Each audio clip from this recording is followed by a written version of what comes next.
that we're gonna get that. But welcome, folks, to our summer of horror. We are short. One of our guests today and everything, but that's fine. The show must go on, as they say.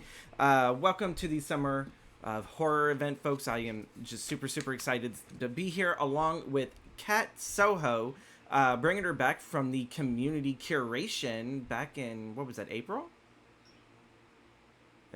Yeah, I think so. It was yeah, it was before I moved, so yeah, April. Yeah, and believe it or not, April was such a big month because everyone loves so much Kato and everything. Like all the posts, I got people that sit there say that they love the clips and it's what made them want to watch the podcast. Which it's like, oh, good, that's what I freaking wanted. It's like that's what these clips were meant to do, to advertise. And so people wanted more Kato, they got it. Today on the summer of horror panel, we did what we were supposed to have Cody here, but Cody sadly won't be able to make it. We just have not been able to get in contact. So we are going to give more time to Kato today to talk about one of her favorite horror movies that we'll get to later. With that being said, what is the summer of horror? We're gonna take turns giving our thoughts first before we jump into the movies. But to me, the summer of horror is always generally the season of the year. Summer, you have camp, you have a vacation. You're pretty much sometimes out of the house. There are some summer homes or summer movies that do take place at the home. I guess you would kind of sit there and say something more along the lines of The Lost Boys as like an at-home summer horror thing because they move, but they're on summer vacation. But to me, like summer horror is escaping out into the wilderness only to be killed by either some man with a hook or a machete, or to be devoured by some unknown supernatural entity or some monster. For like example, like Evil Dead or Prophecy. I don't know any people who have seen that one. And no, we're not talking the Christopher Walken Prophecy movie. We're talking like the really bad eco horror, but it's still pretty good. But you still cry for those poor mercury infected baby bears that just like look like little killer gummy bears. It's pretty much what they look like. They have no fur and they just cry, and it's like, oh my god. Cabin Fever is another one. Thank you, Jelly, for that one. Cabin Fever is like another one. So before I let Kato get on, I am going to sit there and mention a few of these for folks that are wondering, well, what film also does count as a summer horror. So we'll kind of like start with like the two parents that I kind of look at this class of summer horror. You have your camp based horror, and then you have your cabin in the woods based horror. So we have like the Friday the 13th franchise and the Evil Dead. Those are kind of like our base level for the subgenre. And then with Friday the 13th comes birthing the slasher genre in the camp blood ish thing with Sleepaway Camp and The Burning. Evil Dead, I guess cabin in the woods kind of thing, but it's more still within a town. You have like The Watchers, which is a very like niche 80s Corey Haim. Like you had been a fan of the Coreys, I think, to watch this one. You had the Crotsby, which links also to The Burning as a Crotsby legend up in New York. But Madman's another one and everything. You have some contemporary ones like I Know What You Did Last Summer, which is also getting a reboot, remake, whatever you want to call it. And It Follows, which is essentially the STD-ridden horror film. And then have you not seen It Follows? No, essentially it is this one teen sleeps with this one dude, and now all of a sudden she is seeing some invisible force that is trying to kill her. And the only way that she can pass this force on so it doesn't kill her is that she has to go have sex with it. So it's like a sexually transmitted ghost haunting, in a sense, kind of. It's really good. It's a really good movie and everything. But that takes place more towards the end of summer and everything. I know. I just found the next summer or the next movie for you to like binge watch with me on Discord. Yeah, the premise very funny, Well, more comedy. the premise Right. is a lot more enticing compared to just how I just pretty much cut it raw to the bone of this is pretty much what the movie is, folks. Also, too, we have Jaws. Jaws is I think is like probably one of the most famous. That's where you get your creature feature from in the summer horror catalog. So we can kind of look at that as like another parent of it. And then of course you have your desert summer horror films like The Hills Have Eyes. I love both the original and the remake. I think the remake is a fucking nightmare fueled fever dream. And then you have like your creature features stuff like Tremors, which I love it. It's fucking campy as fuck, and not every day do you watch a prehistoric worm with like six tongues try to drag you under, the Nevada desert. Um, the sequels got sillier, but to me, I still love like the first two. When they introduced Ass Blasters, that's when I was like, okay, this is a parody series now. Like that's pretty much what it is. But Kato, what is summer horror to you? So, well, it is like a. I specifically would say that to me, summer of horror is specifically like camp, at horror like camps that run for throughout the summer, of course, and specifically like, oh, we're on a holiday, we're on summer break, and we're going there. I have the. I sometimes include like break horror, kind of like classified in a very like similar way, Mm-hmm.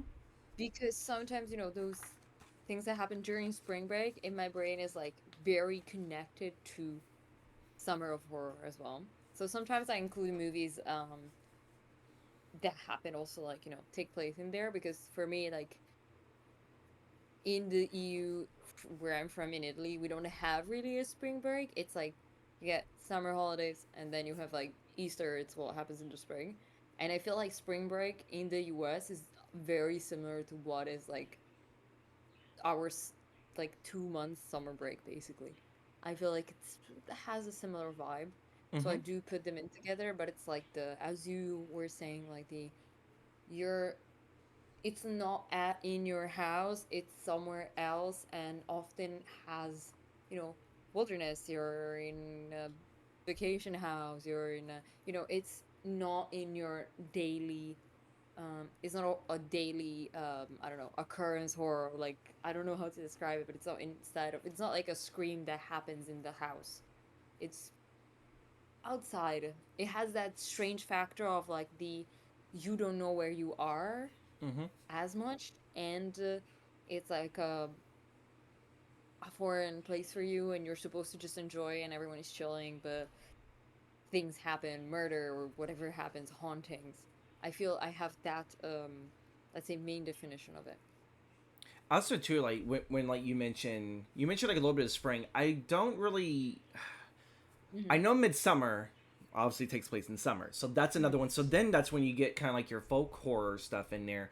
But like I can't remember if The Wicker Man is considered horror, the original, with Sir Christopher Lee in it. I think he had a cameo in the remake, but I can't remember if The Wicker Man is also takes place during horror. But that one right there is another feeling of like a UK cop going into like this little aisle where all these pagans are at, totally foreign.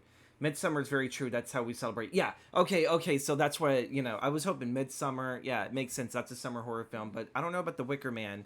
I would want to classify that because like they're getting ready for like the harvest, and usually that comes towards like what, like late Is summer, it like early August, fall. September?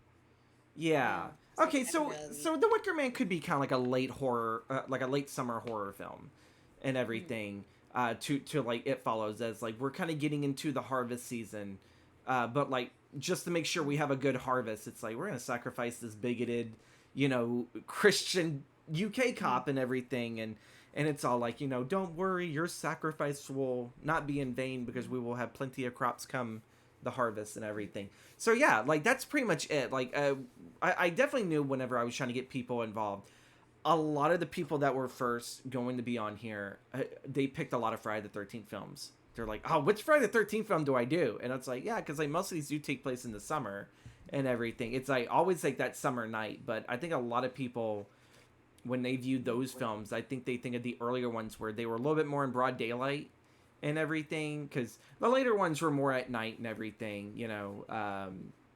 That was kind of like their thing towards like the Tommy Jarvis trilogy going onwards. So it's like more or less like the first three were in daylight. But we are gonna move on to Kato's pick for her summer of horror film, which is Sleepaway Camp, that came out November 18th, 1983. I wouldn't be spit out of this world until about another 10 years later.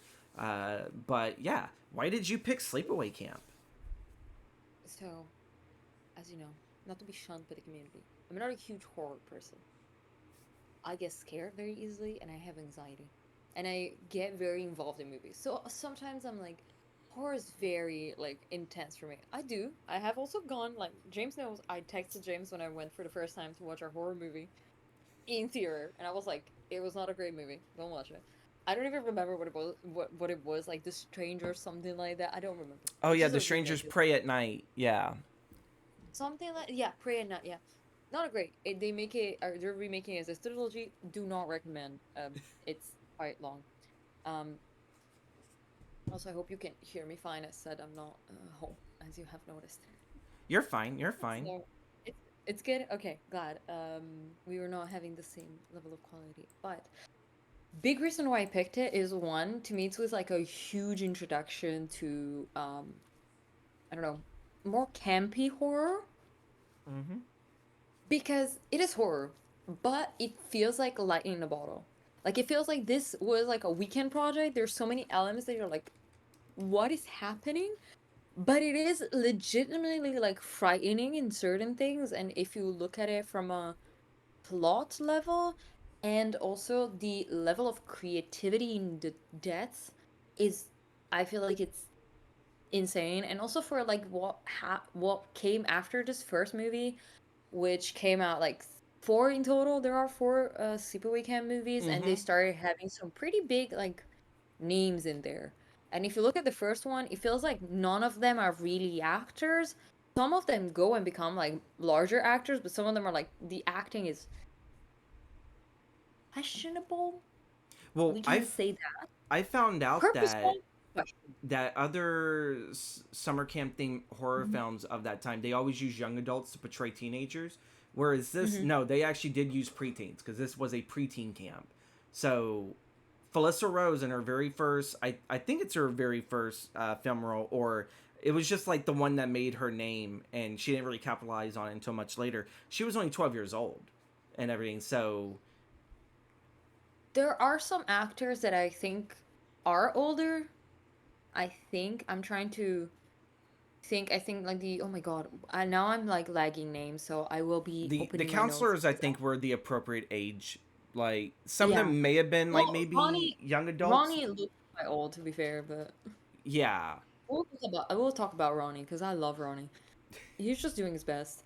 Um, which is the main camp counselor. He's just trying. He's wearing short shorts, crop t-shirts, mesh t-shirts, but he's just Which trying. is the Um, iconic look for one of the 80s during the summer was the crop top, the real short boy shorts, mhm, all of that. Like yeah. that was the Mhm. look. I think Judy, which is Kristen, I couldn't. Kristen Fields. Karen Fields. She was, yeah. Karen Field. Why was it Kristen here? Okay, my notes are wrong. Don't worry about me. You're We fine. all know that I mess up names, and that is just how it is. But I think she was a little bit older in the actual movie, um, when it was recording compared to the other cast, but not like by, you know, a lot, but she was still a little bit older. Mm-hmm. And also she played like two, I feel like she played more, she played also, I think, another character as well, like someone related to her in the family was also the child screaming in the water to help the people, Yeah. which was a 16%, like 17% when acting, not even 15, like not 16, 150 when acting. It was like very intense. We have some well, I think something that we have to preface that I think is very cool in this movie, we have like some subtle like queer people in the movie, which is the father of Mm-hmm. our two main characters is in a gay relationship, and there is a, you see it like in the opening scene, because they're in a lake. um there is like a motorboat running around, and with like a very responsible teenagers like driving it. 1 second, Ian, I need the charger. I need the charger for the laptop before we lose connection. um And yeah, as they're just running around and stuff, they get distracted and they run over a family, which is two or three children It was two actually, and children. Yeah. two children.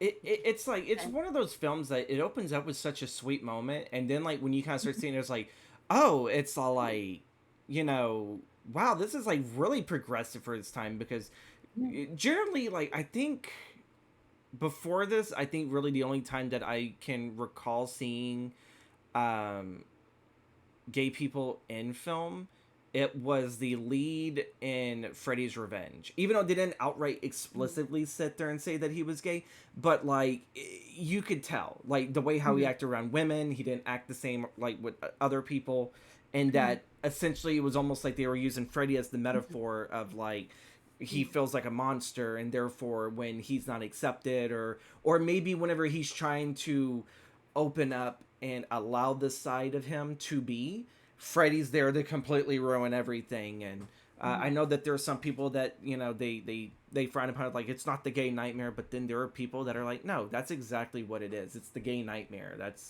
Uh, Mhm. that's what that film kind of entailed. But yeah, very progressive for. Yeah. I it so in the scene you don't see, actually in the opening you don't exactly know if they're like, you know, lovers or anything like that. Just the partner Mm-hmm. of the father is on the sideline, of course, gasps and says, "Oh, John, that he died." And of course, the children are then taken into custody by Aunt Martha, which she's in a Lynch movie. Like she's like in a different film. Her acting is she's not in the same universe. She's like a Norma And to be Desmond. fair, yeah, she's just in another universe, and I'm okay with that. Like, I'm fine. She's in Tu Wan Fu. She's like in another side. She's doing something else, and I'm okay with it. She's in Priscilla. I'm 10 out of okay. Like 10. it's a very like she's such a theatrical pausing, it feels like she's in like movie from like the 40s with her mannerisms. Mm-hmm. But I feel like I don't know if it's purposeful, which is why I feel like I think like this movie is just like in a bottle, because you don't know if it's actually purposeful that she is this like strange character, because at the beginning you don't understand why. And like she gives them, for example, their medical certificates to go for camp, and they're like, "Oh, don't tell how you got them, even though, I am a doctor." And I'm like, "Okay, this person is strange." Mm-hmm. She's taking custody of the children, which, there's also a comment of like, hey, if, gay marriage was a thing, the partner could have gotten the children. But, you never know. And until later on, you actually see the two men from earlier in the movie, so the father and the partner being in bed together, and you see the two children like looking through the door and giggling, and like they're like just a sweet scene of like them just like talking to each other, laying down on the bed, which I think the bed scene is and the children scene, it's like a whole weird parallel thing from also seems like a completely different movie. The way those films are But seen are the same thing like with the Mhm. aunt. Is it Martha or Margaret? Martha. Martha. It's almost like because like when they film these flashback sequences, they almost look more Mhm. like dreamscape sequences where Yeah. it's like and to me I still think like even like their showing of like the two fathers, it's like generally you figured in the 80s they would ham it up a bit because especially in the Mhm. 90s I love the Birdcage, but look at the dichotomy of Nathan Mhm. Lane and Robin Williams. Robin Williams is more composed, Nathan Mhm. Lane's very out there. These dads are just very like they're just in their Yeah, they're not even taking, like, I don't know who actually is the I didn't write main down like. those actors names, but Yeah, I'm just quickly checking actually who is the director of the movie, because I actually don't remember right now. I fully like have lost it. I've had it in my brain a second ago. Well, Kato looks I'm that trying up to. and everything. I will also add to the cast list that Mike Kellen plays Mel in this movie, who is the kind of like the overall camp counselor. He's the guy that runs the place. He's definitely a big famous um, actor of his time. He was like really really popular like during like the late 40s going into the 50s. Quite sadly, he passed away not too long after the production of this, so he never got to sit there and actually see this film in theaters and actually get to hear the reception of this.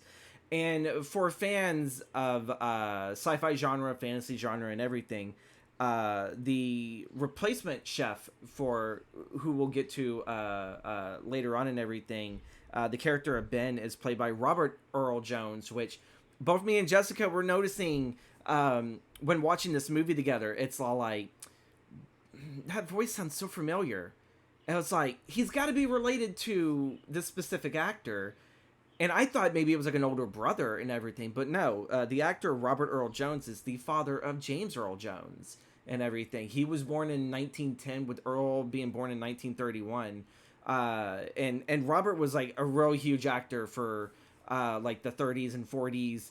Kind of like up there with like Sidney Poitier, but probably not really mentioned all too well compared to his son, who played the villain in Conan. He did the voice of Darth Vader in Star Wars. He played the villain in The Exorcist 2: The Heretic. We don't talk about that film. He does a really good performance, but it's very camped. James Earl Jones is a treasure in cinema, and when I discovered that, this definitely made me, upon researching him more today, it's like, I need to see more of his father's work, because they sound almost exactly the same. It's almost verbatim. Yeah, and I mentioned it to you like a second before we started. Like I was like, wait, but like this person, do you know that this person is the father of this person? You mentioned, and you were like, yeah, I also looked it up because I was like, the voice just woke up something in me. I was like, I know this voice from somewhere. I need to find out who. Mufasa. And when I found out, I was like, it makes perfect sense, but also, how did he end up on the movie set? It's confusing. Also, I found the name of the actual director, and this is his first movie that of the producer, and this is the first no, actual director, not producer. This is the first movie he directed, and then he directed the sequel, and then he stopped. Huh. Which is Robert Hiltzik. These are his only two movies He that did it's two or he's three. actually. So on my side, it's two. I think he might have done supported in another movie as a co-director, but him being the director, he's the director of Sleepaway Camp and then the Return to Sleepaway Camp, the sequel.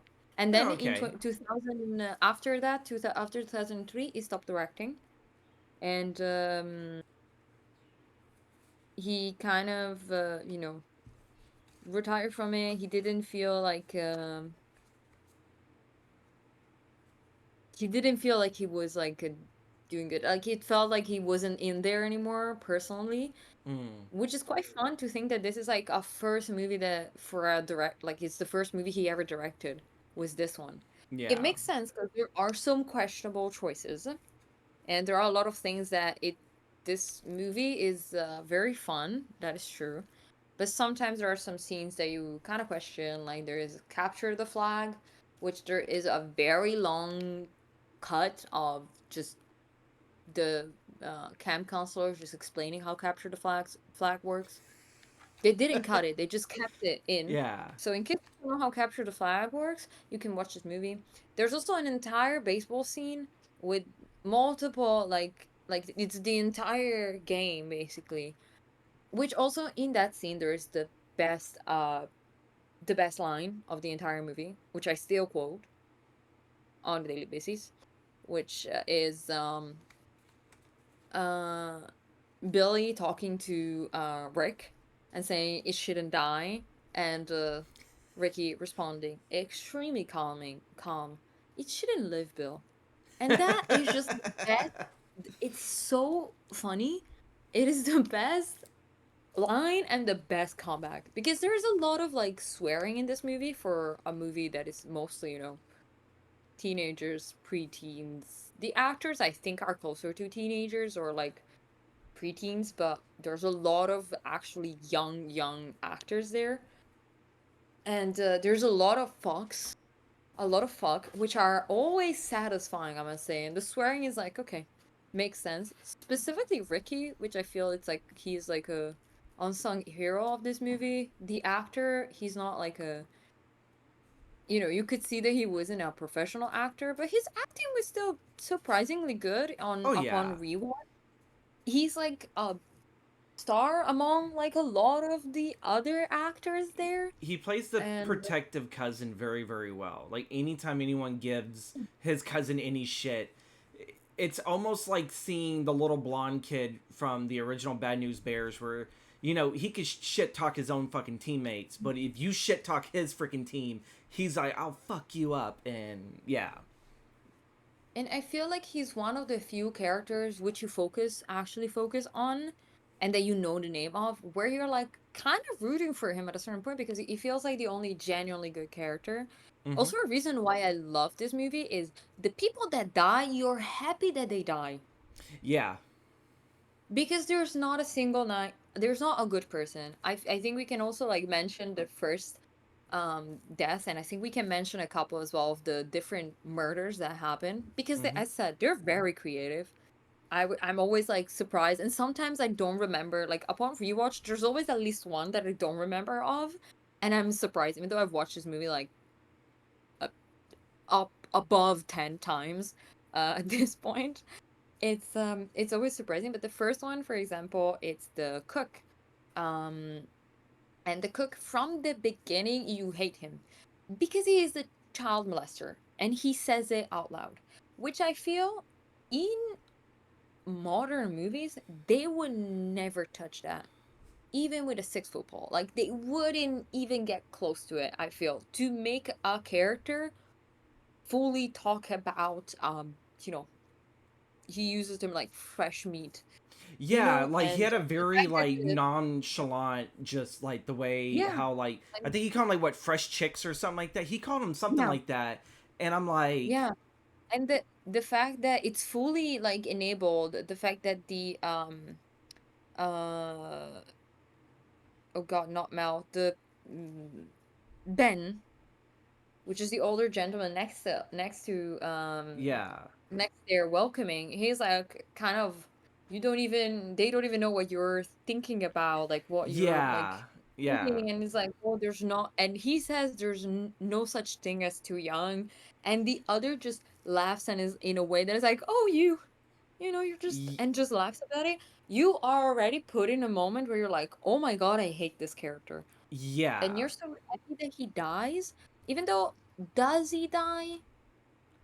If he's not, he You probably don't wished he see him was, die. because having Yeah. what was probably like At a least he's brutally three, disfigured and in constant pain. yeah, like he had like a 3 or 4 foot freaking like tall ass pot of boiling hot Yeah. water.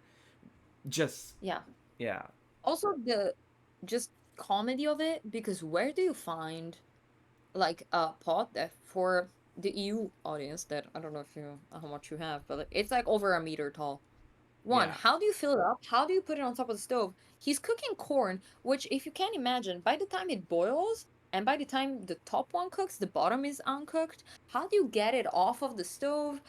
It's those are logistics that I've started welcome to thinking 80s about. horror cinema where logic is thrown And right out the to be window. honest, like that's why I say it's also a comedy for me. And I'm gonna mention after a movie that I think it's so fully inspired by it, and it's wonderful. Um, which is also a summer movie, horror, but a summer movie. But also like outside of it, like the death is so stupid. Someone like try kind of starts pulling. So the cook is standing on top of a little It's like a how step do you stool call it? or like a step Yeah, ladder. like a little step stool, but it's like what, this tall, maybe Yeah, it's this probably tall. like I maybe think just 3 steps, and very that's short. that's probably about as high up as you're gonna get. Is like you just take 3 steps. Yeah, That's it. yeah. It's very short, and they kind of pull it out, and he clearly sees the person that pulled it as well. Like he he sees the person. He sees the killer, and like holds himself on with the, like there's like a shelf on top. He's holding himself there on top of the pot, and basically what happens is he falls back, and the boiling hot pot of like water and corn goes on him, so he's just screaming, and you know, he's screaming. They call the ambulance. They call the police. He gets bandaged up fully, like he's fully stuck bandaged up. He's still screaming throughout Yeah. it. Brutal pain. Never once does he try and say the name of the murder. Oh, it was so and so. I'm not saying right now who the murder is, because let's keep it, The spoilers are going to be said people. here, folks. But yeah, we're going through it. Yeah, there's like that, and there's like a couple of like murders that are like reminiscent of very classic kills, like with Meg, which Yeah. I know you want to sit there and talk all about Meg, but Meg's death right there, I was like, oh, that's pretty ingenious. And she even kind of does like the old school like psycho like shower scene thing where like she just slides down, but instead of grabbing the thing, she just gets it right in the back and just gets her spine completely shredded. And it's like, I don't know any camp knife or anything that's that fucking sharp that was able, but again, it's the 80s. We'll just go with it, you know. We'll just go with it. Also, she doesn't look like she knows how to shower, which is a plot. Okay, is a thing in movies, and by when I say this, I'm sorry, because any shower scene in a movie, you're gonna notice it. People act like they've never showered before. She has like a soap and she's rubbing her collarbone, a lot of collarbone washing, and she's just doing this. That's all she did Yeah. in showers. I'm like, why can't people know how to act a shower? Because like she's just like rubbing the soap and then just doing this, and that's it. Yeah. And I think it's still kind of funny. I think it's so creative that they have put a shower scene in the movie itself. I think it's fun because it's a nod. It's a nod to the classics, which we appreciate. I think it's always appreciated, but it's also that's like a thick. It seemed like metal when he was stabbing through it. Yeah. When the killer was stabbing through it. Which, if you have watched the movie, a fun fact is that the actual actress that acts the killer, her mother did not want. I don't remember now her name. I know you maybe know Felissa it. Rose Her, is, yeah. yeah, her mom did. She was too young. Her mom did not want her to act in the killing scenes. So it was Ricky acting on the killing scenes, but which but you see can that was see. the mystery that was like thrown out because Mel's character would constantly every time some murder would go through, because to me I think like the one that's far more laughable and like the whole kill scene of how no one picked this up, it was one of the kid bullies that were bullying Felissa Rose, and quite honestly just got flipped over a boat and just got stabbed underneath the canoe. That's all what it was. And then people were like, He where's he wasn't at? stabbed. He was suffocated. Was She it just dragged suffocated? his head. Oh, Yeah. okay, okay. But yeah, The thing that the thing that puts that doubt with the stabbing is because when they show the body, they found a body. It looks like it has been decomposing for the past 4 days. yeah. That's your typical horror trope here, folks, and everything. For those that don't know, decomposing in a horror film, for some reason it like ages you far more, and Mhm. it's like it's an understanding if maybe you had piranhas in there that probably looked like that, but this isn't piranha. Which that's another summer Mhm. horror film. If you love Jaws, you'll love Piranha. Especially the remake, because I think like they showed like one scene where like it was like a chick with fake boobs and the piranha is like latched onto her, and like I was like, oh my god, and like I think like her implant popped out, and I was like, I've been fun to see in 3D. But yeah, so you mentioned like the kills and everything and how creative. This budget was like only $350,000. It's not even half a You mil. can see it. You You can can see see it. it and everything. Yeah, I'll be honest, I still think the overall like special effects for the low budget they had were very creative. But in the one of the like the main bully, which we have all me and some of my friends that have watched the movie have decided that he's just very repressed and he's clearly gay. This is just like a thing that we've decided to lay on top of it, because if you watch it with that added lens, it's very funny. It adds more fun because he's the one leading the charge for the skinny dipping, and then he's like, "Well, we go by ourselves, oh boys," which is Yeah. fun. It's funny, but he dies because of killer bees, and they pan across his body, which I will be honest, I have to look away after a bit because I'm killer wasps, not bees. I'm terrified of wasps. That's the only bug that I'm terrified of. It's one of the few animals, the creatures that I'm terrified of is wasps, so I have to look away. But they pan across, and he's like laying on his arm. On his arm, one of the like blisters, it's a raspberry, just there. If you watch it, go back to the I scene. gotta go back It and is a rewatch that raspberry stuck scene. on his arm. It is the moment you see it, you can't unsee it. And it is at that extra level of fun, which I think it's also like great for like a low budget, Yeah, lower it budget movie. works. But it always, to me, that's why when I describe this film to like people that don't know, I'm like, it it is kind of a weekend movie project that somehow turned out great and like it turned out great and went to cinema. It's one of those like kind of things where, do you know exactly how to define it? No, but it is extremely fun. And I have lost James. Okay, you're back. It was I fine. had a moment of panic. The dry vac was about to be used, and it's all like, okay, it's like I gotta minimize the amount of noise that's about to come through here. But yeah, like that kill to me, I still think the ultimate kill in here, um, it goes to Judy, the The ultimate pap smear. bitch, the head bitch in charge, the one that like to me she was the one that led all this bullying, which again is like one of the major themes of this film is just you would figure going this long, Friday the 13th came out 12 years prior. You would Mm-hmm. figure that almost anyone in a horror film would know don't fucking pick on the weirdo. Because, you know, the weirdo's going to get you back and everything. Mm-hmm. And this woman had it all coming to her. She had no. She went and she quote unquote fucked around with what was Angela's boyfriend Paul, which Mm-hmm. he was stupid, but I still don't think he deserved to get his fucking head cut off. Um, that was sad. That was really really sad, and everything. But Mm-hmm. Judy's death, oh my god! I had one of my mods, Scorpy, in there watching that scene, and she had to look away at it as Angela pins the girl down and takes a hair curler at full heat and jam it right into her crotch.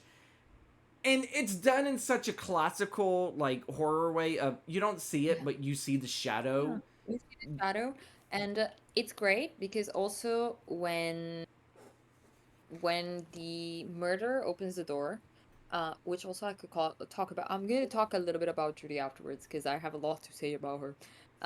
But there is like a backlit shot of the killer, which, if you watch it, it is just Ricky. It's just Ricky. You see Mm-hmm. his face. It's not clearly well done. They could have added the back shot a little bit more, which I guess, 80s low budget.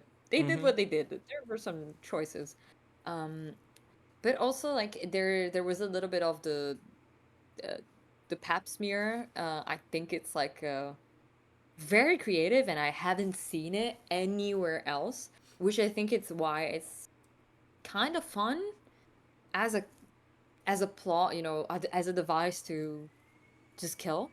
Mm-hmm. Because also she was suffocated. That's how she died. Yeah. Other than the pain, because she was smothered with the pillow. Yeah. Which, was to cover the sound, but also was the fact that, you want to be a slut and fuck around with people. That's what you get. Which is, So there is a straight to video movie sequel that I think pretty much took this whole kill, but did not do no smothering to do it. It was I don't know if you're familiar with the Ginger Dead Man series. It's like Chucky, but mm-hmm, it is a serial killer that gets shot mm-hmm, and he mm-hmm, bleeds on some dough, and someone still proceed to make cookies, gingerbread cookies out of even though this dude's blood was like all over the dough, they made it. He comes back and he's a possessed fucking gingerbread man. It's pretty much the mm-hmm. premise of the film, where there's this one sequel where I think it takes place on a porn set, and the Makes perfect guy sense. the guy I think shoved a it was a far more graphic Mm-hmm. hair curler, because I think it was more like the iron or whatever. and everything, and it looked like it had coils on there, and shoved it into I think one dude's ass, and proceeded to electrify him with it. Mm. Well, yeah, it has clearly. I think it clearly is taken back to. I think a lot of directors and writers have watched this movie, which I Mm-hmm. think is also a good moment to. I think the people that produced Wet Hot American Summer love this movie Yeah. because they took all the outfits, which 80s outfits, but everyone is in short shorts, light, light short shorts, crop tops, or mesh tops, and which I think the main camp director is you know Ronnie is like the best example of. Which you can see sometimes. Also, it's fun to spot Ronnie in the back shots Mm-hmm. because sometimes you just see him out. He probably was doing outside of the frame, but they just started putting him in frames at a certain point in the movie. It's just him moving, lifting weights, which he clearly was doing between shots. Like they Yeah. just started putting him in the back, I think, They're like, just we to need fill the Ronnie in the shot. shot. Well, what do I do, man? Just pump some We need to iron. fill the shots. Ronnie, just I know you're working out. Just go work out there, because he's just beefed out like middle-aged man who he clearly seems like he's trying his best. Yeah. To be honest, like, he's just trying. He's He's just making trying his his best best out of a to. shit situation. Yeah, and he felt like the least shit person in a sense. Yeah. Because okay, outside of yes, um Ricky is, not he doesn't have ill intents, but he's very aggressive, and you can say that he's, foul mouthed and stuff like that. But he's overall trying to protect his cousin. Ronnie's just trying to run a camp, and you feel sorry for him. Yeah. Is he doing that in shorts that are way too tight and short? Kinda. I might have to use a clip for Because when the that. children are coming in, he just looks like he's wearing boxers, Yeah. tight boxers, boxer briefs, kinda. Which is a little bit jarring, I feel like, but you know, it's fine. I think it's a Hades horror movie. Let's not judge too much. But as I said, I feel like Wet Hot American Summer clearly had some inspiration. Because also they also have you also have the mention of a baseball game, which then if you watch Wet Hot American Summer, they start giving the speech of like, I know we have lost everything. I know we haven't done it, but if we put our effort, we can do it. And then everybody's like, yeah, but we don't want to do it. Okay, I'll go tell them that we're not going to do it.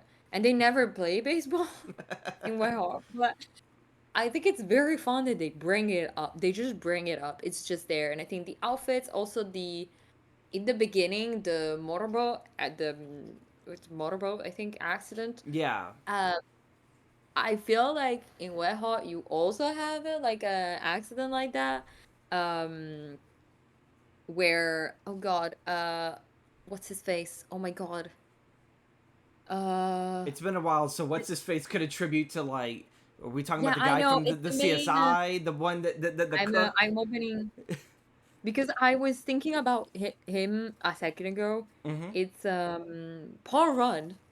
Oh, Well, okay, Paul Rudd yeah. is the The, the is the the the cool guy that's like yeah, always in the denim, Paul Rudd is like supposed to be the guard, the lifeguard. guard there, and the kid just takes the motorboat out, and it feels like very reminiscent of another boat accident, which you don't see, of course, because Wet Hot American Summer is not a horror movie, but there's a lot of like pieces Mm-hmm. that just remind me of this movie, and to me it's very funny because it's like when you go back, it feels like they clearly loved Sleepaway Camp, and they decided to just put in a couple of things in there, which I just feel like I don't know, it just makes me. We're gonna have to like sit down and like watch Wet Hot American Summer and actually do like a tally mark of like, let's see what horror film or just what '80s film did this fucking movie reference, which it's meant to be. I It's honestly, there are so many like little details in Wet Hot American Summer, like they, for example, reuse the same, you know, Pottery Smash MP4 like effect 1,000 times. Whenever something is thrown or yeah, breaks, it's always the same one, which is just like the kind of like detail and thing that just makes movies for fun to me, and I enjoy it for that reason, and which is also like a thing for like this movie, which there's so many like small things that you look at and you're like so perplexed by the choice, which adds a little bit of extra fun to it, and you feel like I don't know if they did it on purpose, Yeah. but it is extra interesting, as a thing. You're like, I want to watch it another time to make sure that I have seen that correctly, Mm-hmm. which I think it's a testament a bit like for Sleepaway Camp. I think the fact that it's so I still like it's still referenced in a much bigger movie in that sense that it's not in the horror genre. I think it's still like a good like testament compared even to like the sequels that were made, Yeah. Because because I like, think the sequels strayed away quite a bit, and I think I watched one and I really did well, not like it, and the others did not have premises that I was interested in.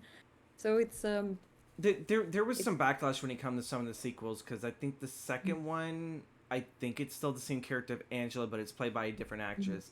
And then in the mhm, third one, they bring back Felissa Rose, I believe, in that one to play mhm, her. But like, if I remember correctly, that one is the controversial one because then it started sitting there saying that she was trans and everything, and that she was yeah.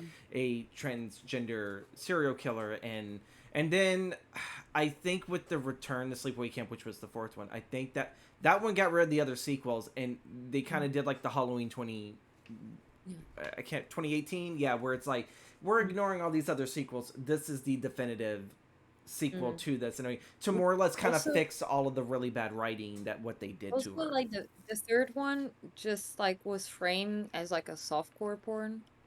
Ooh, yeah, Yeah, I've seen it my was fair just shares of very those. sexual for a horror movie, but like it wasn't like an actual like softcore porn, but like it felt like it to the people that Yeah, watched it. Like that's what I saw as like the main review of it, of like why is it so sexualized? What is happening here? And I'm like, I don't think it's for me. I think the first one should have stayed that way. it's I'm made for a happy that. very specific niche audience that kind of deterred maybe a little bit away from the main core audience. But sadly, that's just what happens with when you sequelize classic, not just 80s, but just classic films all in general. It's what happens. It's sooner or later you just dilute it to the point that you had wine and now this is bullshit. That's pretty much kind of just what it is. But It's a dirty water. we are gonna sit there and move on over to a final film, one that my buddy Cody was supposed to cover, but I actually really want to briefly cover this because it's better to talk about like in short standings, and it's better to view it. The night that we did watch both Sleepaway Camp and The Burning, which is the film we're going to talk about, it was our opening week of the Summer of Horror stuff for our Double Feature Friday that we host in our Discord.